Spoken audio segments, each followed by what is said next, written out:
বিচারের দাবিতে জুনিয়র ডাক্তারদের ডাকে 1 ঘন্টা আলো নিভিয়ে প্রতিবাদের দিনই দিল্লিতে বাসভবনের সামনে মোমবাতি হাতে প্রতিবাদে সামিল হলেন তৃণমূলের রাজ্যসভার সাংসদ সুখেন্দু শেখর রায়।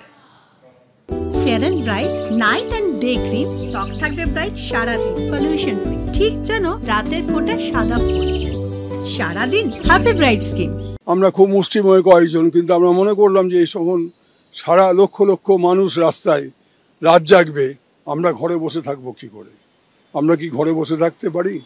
আর আমার এই গত 21 দিন ধরে বারবার মনে হয়েছে যে মেয়েটি যখন শেষ নিঃশ্বাস ছাড়ছিল, ওই রকম একটা দানবিক অত্যাচারের পরে যন্ত্রণা ভোগ করতে করতে কি কষ্ট পেয়ে মেয়েটি মারা গেছে।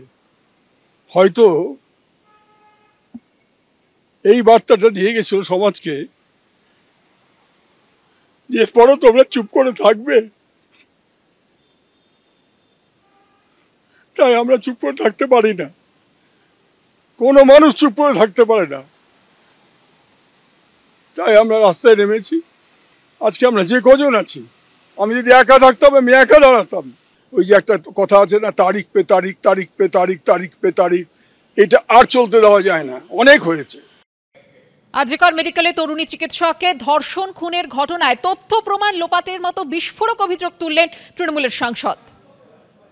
আমরা আশা করেছিলাম যে 21 দিনের মধ্যে হয়তো তদন্তের ব্যাপক অগ্রগতি হবে, কিন্তু এখনো পর্যন্ত জানা যাচ্ছে যে বহু তথ্য প্রমাণ লোপাট করে দেওয়া হয়েছে।